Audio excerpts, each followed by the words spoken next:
Hi, Jeremy Cordeaux in the Court of Public Opinion.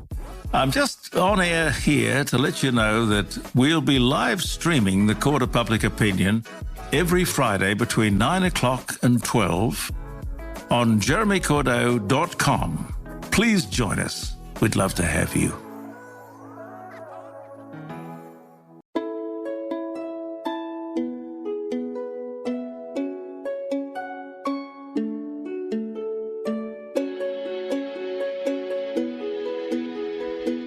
Welcome to Hong Kong Confidential. I'm Jules Hannaford and I'm your host. I'm an Australian woman and I've been living in Hong Kong for many years. I'm a mother, a teacher, an author, and I want to share my wisdom and the wisdom of others with you. Thanks for joining me and I hope you enjoy the show.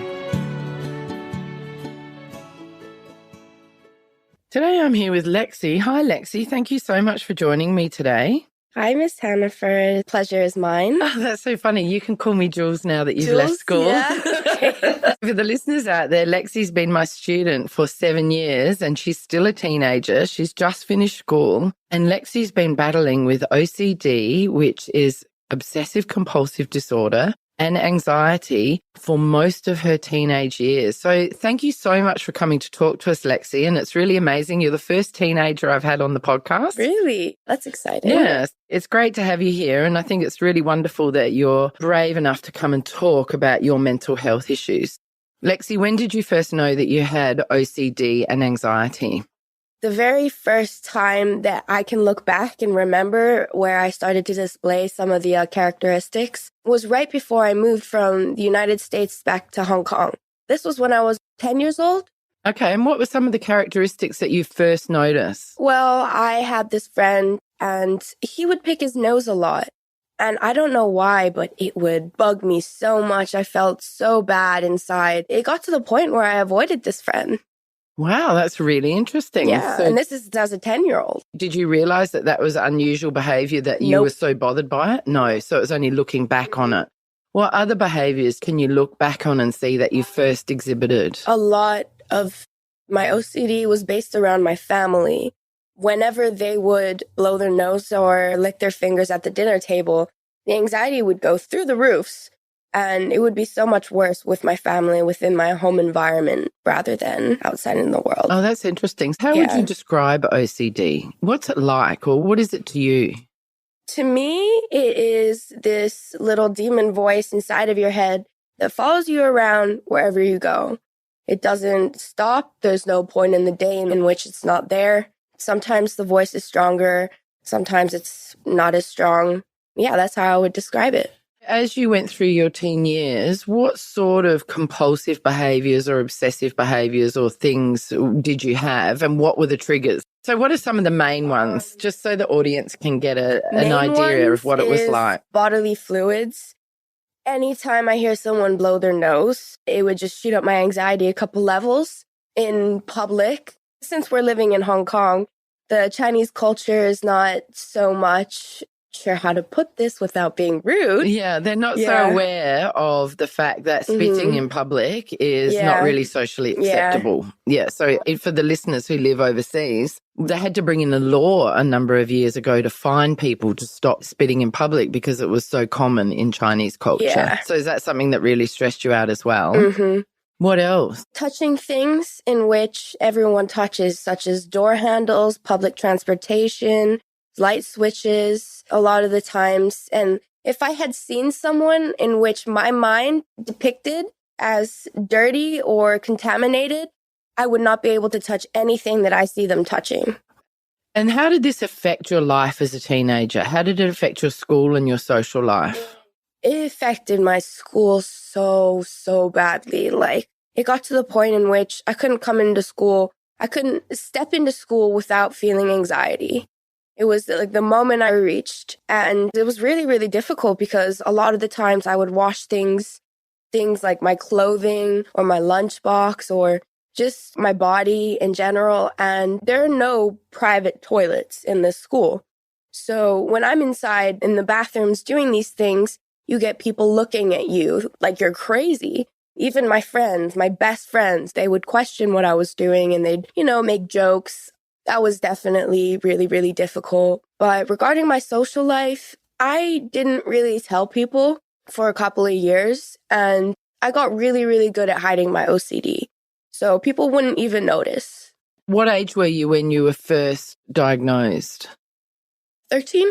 So you went to see a psychiatrist or a psychologist? They diagnosed you with OCD. What was that like to hear that as a 13-year-old child? Had you ever heard of it before? Yes, I had. I actually was the one who walked up to my mother and said, Mom, what if I have OCD? She was like, oh no, don't be ridiculous. You don't have OCD because... Do you think she thought you had anxiety? Anxiety, yes.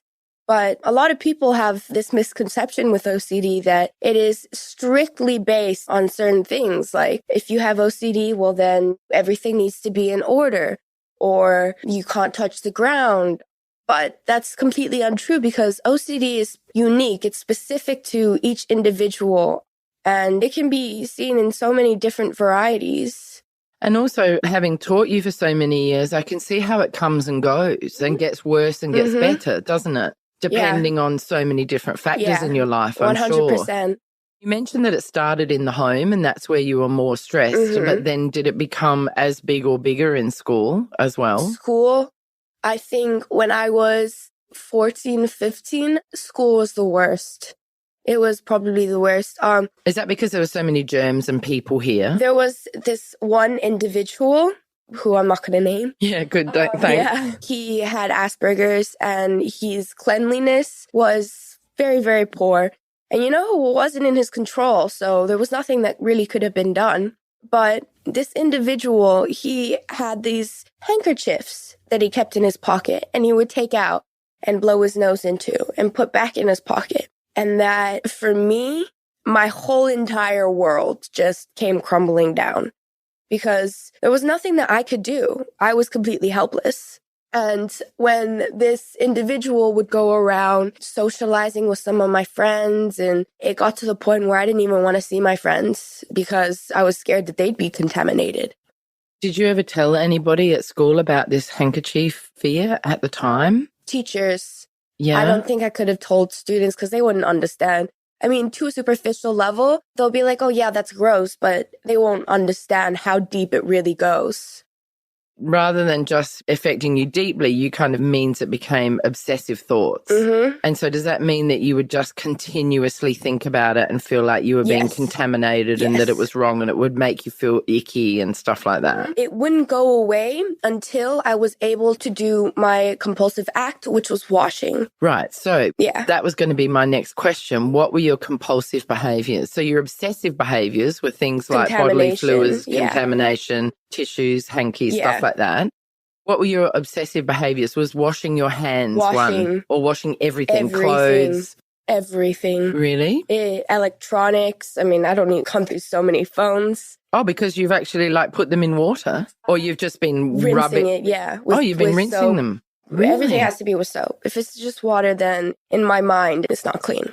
So you've washed your phones with soap and then they've died. died. Computers, headphones. And at the time, do you recognize that it's bad for the device to do it and that it's not this whole entire time, I am aware of what I'm doing. That's with OCD. You are aware of what you're doing and aware that it's crazy, but you're in this position that if you don't do it, you're going to continue to feel really, really bad and anxious. By washing your phone or your computer or whatever, that can make your anxiety lessen, can it? And you can feel better. And how long might that last for?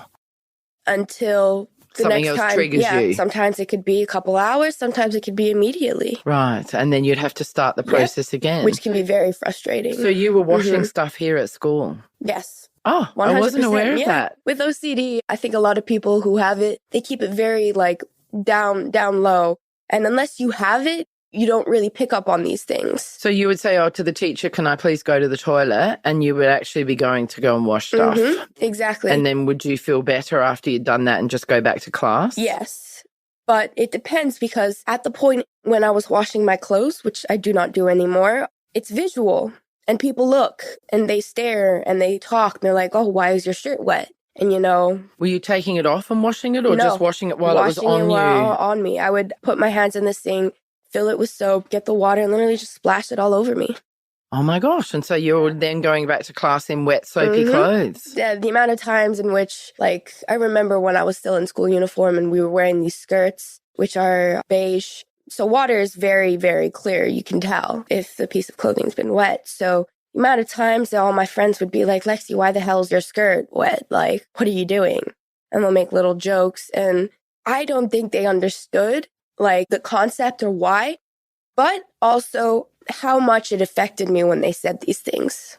How did it affect you when they made comments on it? Did it make you feel guilty or ashamed or It made me angry feel or sad? because you knew you had these compulsions that you couldn't control? Exactly. Did you also feel that you couldn't explain to them what it really was because you're afraid of judgment? Yes. Did you ever then tell some friends what was going on and how did they respond? I did tell a lot of people about my OCD, I think maybe when I was 15. And they were all very supportive and, you know, they were very kind and making me feel like, you know, it wasn't a big deal. But even though they knew that I had OCD, I would do my compulsive acts and they'd still see it as if I was doing something crazy. So, you know, it's to an extent in which they could be supportive and understand. And that's typical of teenagers, isn't it? You can't really expect any more. Yeah, and the fact that they were supportive, even if they still didn't quite understand it, is great because many kids around the world would be bullied for a similar thing. 100%. Did you ever get bullied? No, not because of my OCD. Wow, that's great. Well, did you get bullied for other things? There was one individual, but, you know, I'm not going to get into that. No, not in Hong Kong. In the States, I didn't have many friends. I was a very introvert kid. I would like to, while all the girls were playing with dolls, I was outside playing with bugs. Right. That's the kind of kid I was. Which is really interesting given the cleanliness thing that you're out with bugs. Oh. But that was before that obsession, was it? What's funny is that OCD is selective. It's an irrational disorder. Some things, normal people will say, oh my God, that's disgusting. I'll be like, you know, it's fine. But I'll see things in which normal people are like, oh yeah, that's fine. And I'll be like, that's disgusting. I remember when you were younger, you were an amazing swimmer. You're still a great swimmer, but you had some problems walking barefoot around the swimming pool for a while, didn't you? Oh, that's still to this day. That's still to this day. So when did that manifest? And what does it feel like? Every time I take a step, it's like this shiver going up through my body of disgust and just waiting for the moment I can not be stepping on this floor anymore. You know, there's the fear of contamination, but do you fear you're going to get sick? Do you fear you're going to die? Or is it just icky and gross? Like I said, it's specific to each individual. Sure, and thank you for pointing that out again. So some people will be like, they'll be scared of dying, death. AIDS is another really, really big one within the OCD. For me, it wasn't necessarily feeling sick, but like the sensation of how it felt on my body and just like the thought. And so did that mean you have to wear flip-flops everywhere you went around the side of the swimming pool? Or how did you then deal with it? What strategies did you put in place? Flip-flops did help. Yeah, a lot of times I would wear flip-flops. But usually with swimming, this was something that I couldn't control. So I just had to bear through it. Right. Bear through it for the hour. Along the way, obviously, things were getting worse for you. I remember a time when you were at school where you often couldn't get out of bed to come to school. You couldn't face school. And in fact, for the listeners out there, it's taken you one extra year to complete school because really of your absences and how unwell you kind of were around the age of 16. What did that feel like when you couldn't get out of bed? Debilitating. What were the reasons why? Sometimes it was because I didn't want to come into school and have to deal with everything, having to face people. Sometimes I felt so worthless. Like, you know, everyone goes to school. Everyone comes in every day at 8 a.m. and finishes at 3. To not be able to do that, it makes me feel very, very worthless and incapable of doing stuff like that. So some days it would be because of that. Some days it was just like, you know what? F the world. I'm just going to sleep and forget about everything. And did you have trouble sleeping? Was that part of it? So you'd be still sleepy? My trouble is undersleeping. It's oversleeping. I sleep too much. Way too much. Even though you slept a whole night and had a long night's sleep, you can keep sleeping. Is that part of the OCD and anxiety? No, it is definitely a trait in some of the mood disorder and depression that I've struggled with. Oh, so you have a mood disorder and depression as well as anxiety and OCD. Yeah, they all come linking do, together. Do you think they're all sort of triggered by the 100%, OCD? 100%. If the OCD is bad, I'm going to feel more depressed. If the OCD is not that bad, I'm going to feel less depressed. What sort of therapy did you do to try to overcome these issues? What have you done? I've been through so much therapy since I was 10. Right. So been through therapy. You've seen psychiatrists, psychologists, and you've been away to camps, haven't you? Therapy camps. Tell me about them. Actually, I was going to start off with the psychologist in Hong Kong because even though I saw them for multiple years, it really did not help. Were you on medication at that stage? Yes, so, I've always been on medication. And what is that? Antidepressants, antipsychotics? I take Prozac, which can be used for anxiety or depression. Yeah, I take that at the highest dose, which is 60 mg. And then I also take Lamictal, which I started a couple years ago, which is a mood stabilizer, which really has helped so much. Has it? Okay, that's interesting. And I can see how it has helped you because around that time, that's when you were able to start getting to school more. So somebody in Hong Kong put you on that? Yes. Right, yes. Someone in Hong Kong put me on that medication. But what actually I would like to think saved my life was when the first time I went to the States for therapy, it was like 3 weeks worth of therapy. Each day was like 4 hours. It was cognitive behavioral therapy, CBT. Yeah, CBT. And so that was intensive in a kind of a camp situation for kids with OCD? The first year, it was just me. It was in a very smaller practice. It was just me and the therapist. His name was Doug. The following year was more of a camp with other kids, which I didn't find too helpful. Is that because you started to see other behaviors and then that may have triggered you? It was more the therapists. Oh, okay. They weren't as, I would tell them some things and they would be like, you shouldn't do that. That's bad. Which is like, well, that's why I'm here. Yeah. Which is, not very helpful in a therapist. You want someone to understand, not tell you off. Yeah. How important it is for you to have a good therapist? It is make or break, honestly. If you don't have a good therapist, you're wasting your money.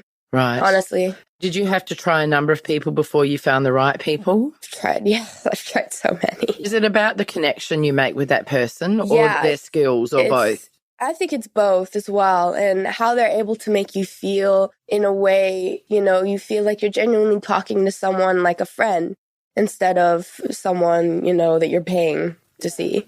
Who's just looking at the watch and then wanting to get rid of you. And their answers on how they react to what you're telling them.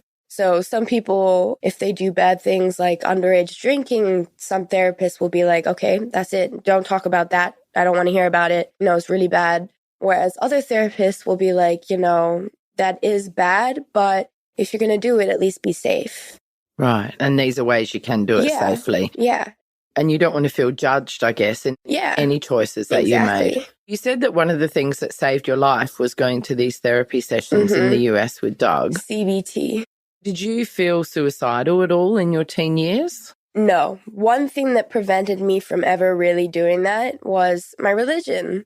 Believe it or not. Okay, great. I was terrified of going to hell. Okay, that's good. I was like, nope. Okay, so that wasn't something that you considered even when you got to your desperate days? Yeah. Okay, that's great. Would you say that you came back a different person and that the stuff working in the US really did help you turn a corner? And day. What sort of things does CBT involve? Does that involve you touching things and then not being able to wash and doing sort of immersion therapy? So tell me about that. Cognitive behavioral therapy is kind of like, rewiring the brain. So, first of all, we started talking about it, what the therapy was, the concept behind it, what we were going to be having to do, which is the essential concept of it is facing your fears. And that's exactly what I had to do. We started off with small exposures. An exposure was something where you did it to trigger anxiety. And some of the exposures for me included walking around the building, touching door handles, One thing that was very, very bad was my little sister and her bodily fluids. So we got her to blow her nose into this napkin and rub that all over me. It's very difficult. Oh, I bet very, that was very really difficult. hard. Yeah. I had to drink her spit. What? Yeah, no. I had to do some things that were pretty crazy, but it worked. It really worked, really did worked, yeah.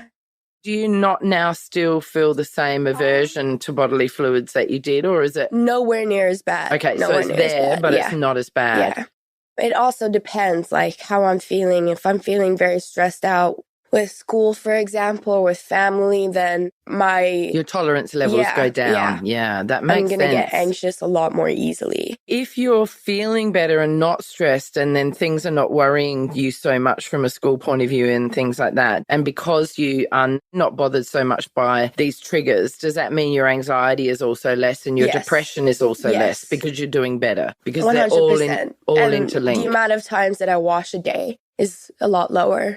How many times at your worst may you have washed in a day, roughly? In an hour, maybe like 15 times. 15 times an hour? An hour, yeah. So did you get red raw, rashes? Oh, don't even get me started on that. Yeah. My hands, they were rubbed raw. Raw. I would bend my knuckles and they would start cracking.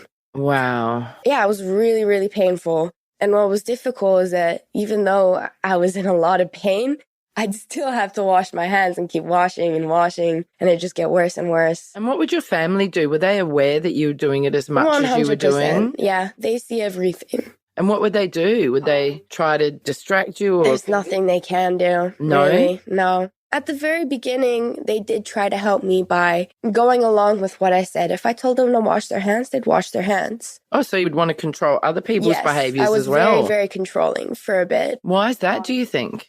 To bring down my anxiety. So they were spreading germs as well. So you wanted them to wash their hands so they wouldn't contaminate me, yeah. Or things around the house. Because for me, a lot of the time I had to think about my home's my safe spot. It's where I feel most comfortable, most safe. And if I am unable to feel safe there, then it just makes me feel even more anxious. Where are you at now with your depression, anxiety, and your compulsions? It's pretty good at the moment, honestly. From a level, I would say from 1 to 10, 1 being not at all, 10 being the worst. I would say probably like 3. Oh, that's amazing. Yeah. You've come a long way because you were a 10 for a long time, weren't you? Big time, for sure. Do you have any fears about heading off overseas to university and how that might impact you? My sleeping. Sleeping's become a very big problem for me. Because you sleep too much? Because I sleep too much, exactly. Right. So I'm just scared that I'm going to sleep through all my classes. But besides that... Because do family members wake you up now to go to school? My grandmother. She is on top of me. Yeah, she's lovely, isn't she, your grandma? She's the best. Yeah. Hi, Soledad.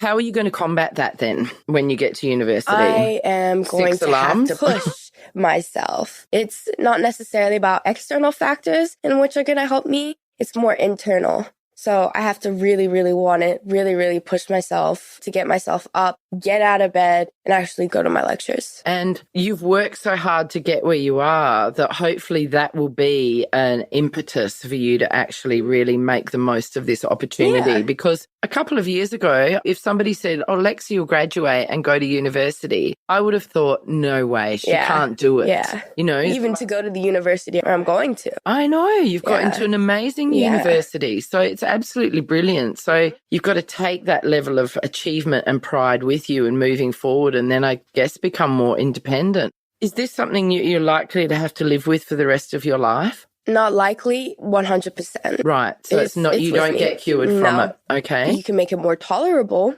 but it's going to stay with me forever. What are your thoughts on being open with your lecturers, your professors, your friends, people you meet at university? I'm not too sure how I stand because, part of me is like, I think it's a good idea to let them know because, if they don't have the full story, they're just going to have a different opinion about me, which is untrue because I'm a very genuine person, I'd like to think. Yeah, you are. Absolutely. Yeah, I really want to do well. But then I also don't want to make excuses for myself by using this as an excuse. Yeah, sure. So I'm not sure. I think maybe tell them, but not everything. I guess the option is to see how you get on. And if you're getting up and you're making it to classes and that you're managing, exactly. I think it's only if things go wrong, they need to have an understanding of why they're going wrong. I guess also most universities have some sort of counselling service available. Yeah. You should definitely contact them and get in touch with them and maybe use them as a support system, or even the student union and things like that. Because it's quite different being in university to school, because in school, people are really watching you. Yeah. And they're really there to support you and help you and, you know, give you the counselling and the guidance and all that sort of thing. But it's different when university, you're much more on your own and independent. People won't necessarily notice. How do you feel that the school has supported you throughout the years? Wow. I have been so lucky. In what ways? In so many ways. First of all, the teachers, the people, they have been so supportive, so understanding. Like, I never felt like I was being punished for what I had by any of the teachers. They were always really understood and very flexible with deadlines. Yeah, I was just that. Yeah, flexible with deadlines. Another way was, you know, the facilities. Like, we have a counselor at school. You know, that's crazy because so many schools really, they don't have that. Or if they do, it's just like, you know, one of the old teachers just sitting there. Yeah. Although one thing that I would improve is the level of the counselors, because although they are trying, they just don't have the experience. Yeah, so having a psychologist would be helpful, that wouldn't it? That is much more helpful. Whereas I would say the school counselors, what their main job to do is just, you know, relax the students during the moment. Yeah, and listen to their issues and support them. And try to get them into a better mindset for the moment. They're very short-term support. Yeah, short-term support. If you could go back, do you wish you'd done anything differently in your life? Is there anything that you would change given what you've been going through? I think everything that I've done, regardless of the mistakes that I have done, has really made me a stronger, more mature person. Like, I've learned so much through all the bad things and the good things that have happened to me in the past years. And also, I know that you've been sort of active in mental health awareness in Hong Kong and that you've been involved in the OCD and anxiety awareness group. What sort of work have you been doing there? I'm working as the youth ambassador for OCD and Anxiety Support Hong Kong, which is run by this lady called Manal. She's actually the brilliant person who told me to go seek CBT therapy in the States. So without her, I don't know where I'd be right now. Oh, that's interesting. I didn't realize that. Oh, great. And Manal's coming on my podcast in a few weeks. Really? Yeah, that's great. Which is great. Yeah. What do you do with the OCD and anxiety group as the youth ambassador? A lot of support and trying to raise awareness. One big thing that we do every year is the Green Ribbon campaign. And this is on the 10th of October during Mental Health Week. And we stand around in several locations in Central handing out green ribbons. This is to raise awareness, you know, show support and really dispel stigma for people who are going with mental health issues, like regardless of what it is. Because in Hong Kong, there's such a stigma out there for people who have mental health issues. It's really bad because that's another thing with the Chinese culture. You know, you don't really seek help. You just keep everything bottled up. Yeah, I believe that's true. And I think, unfortunately, there's a mental health stigma globally in many ways, and it's great that there are things like the Green Ribbon Day and Mental Health Awareness Day, and in Australia they've got the Are You OK Day, and so people are starting to have conversations and awareness is starting to be raised, and here you are still a teenager doing this podcast, which is also going to be raising awareness. Do you know many other teenagers with OCD? No. No? No. Do you know many adults? Very few. Right, okay. I would say I know more adults than teenagers. Okay. Because, you know, I think that's understandable for a lot of teens not to want to tell the whole world what they're going through. Although I do believe that it is something that's definitely worthwhile to tell people. What advice would you have for any teenager who's struggling with any kind of mental health issue?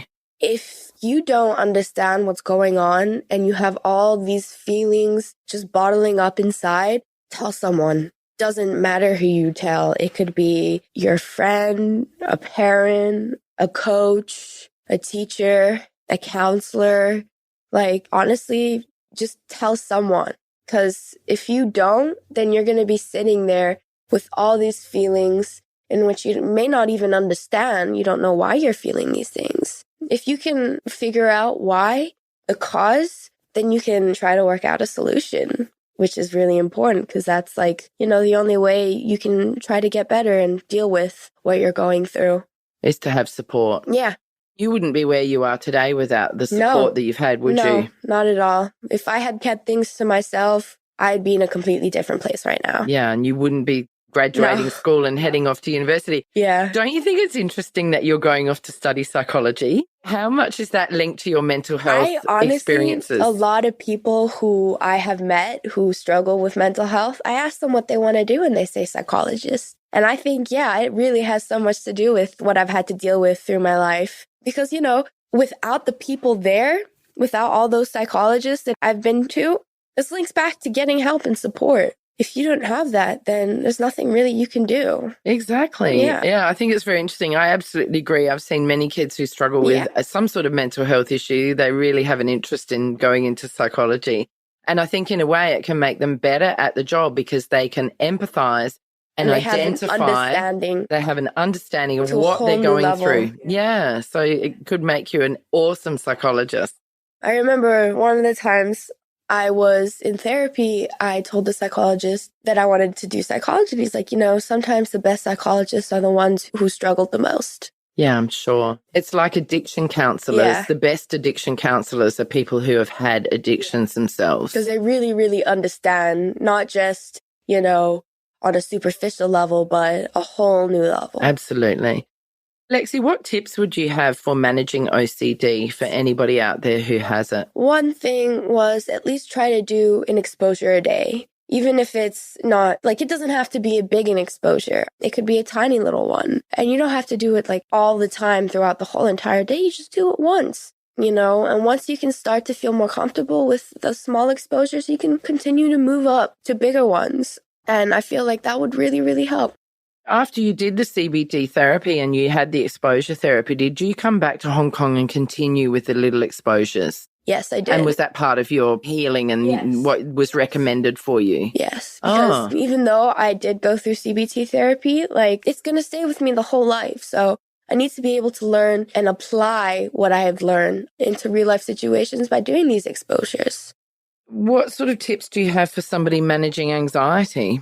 Well, one thing that has helped with me is if you have any pets. I'm a huge animal lover. I love animals. Dogs are my life. So if you have any pets, just go spend a little time, try to distract yourself. It'll help bring the anxiety down to a more manageable level. That's such great advice. I love it. What tips do you have for somebody suffering from depression? Depression, ooh, that's a tricky one. If you think about you staying in bed. Yes, exactly. Stay active. Yes. Yeah. Stay active. Keep yourself busy. Yeah, because you have endorphins released in your brain. Because I was just going to say, you being unable to get out of bed was probably primarily the depressive part of you, wasn't it? 100%. Yeah. So if you try to keep active. Whether it's, starting a garden or playing a sport or, just walking your dogs. Awesome. That's brilliant, Lexi. What are your hopes for the future for mental health awareness? 100%. I'm going to continue to do the Green Ribbon campaign, regardless of where I'm at in the world. I am happy to say that it has been brought to West Island School. So that's something that will happen in the future to help, raise awareness and all that.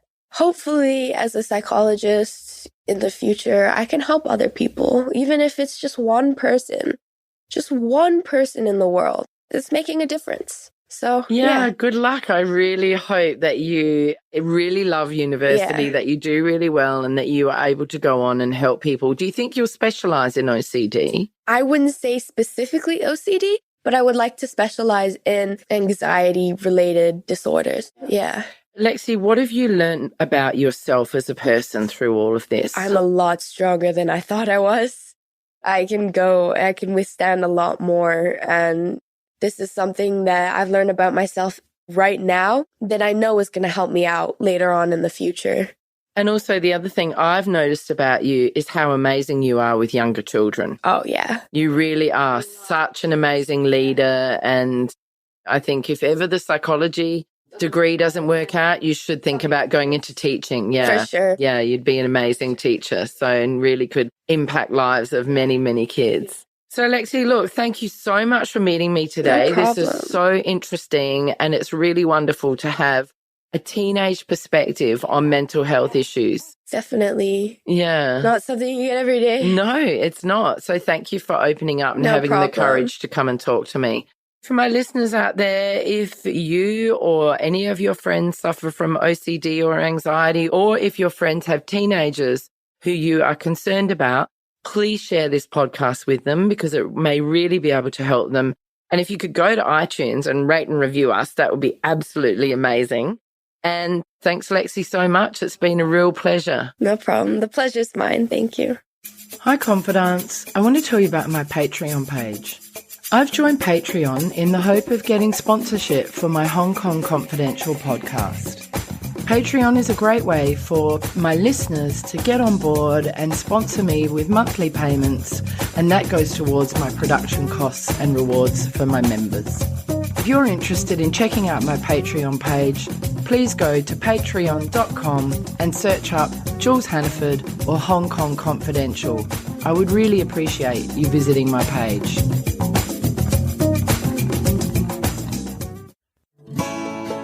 So that brings us to the end of another Hong Kong Confidential podcast. I'm Jules Hannaford. Thanks for joining me, and I hope you'll be with me again next week. If you enjoyed today's podcast, please can you go to iTunes to rate and review it. I would really appreciate your feedback. You can email me at jules@hongkongconfidential.net, and you can find me on Facebook and Instagram at Hong Kong Confidential. If you'd like to hit me up on Twitter, it's at Jules Hannaford. I would love to hear from you.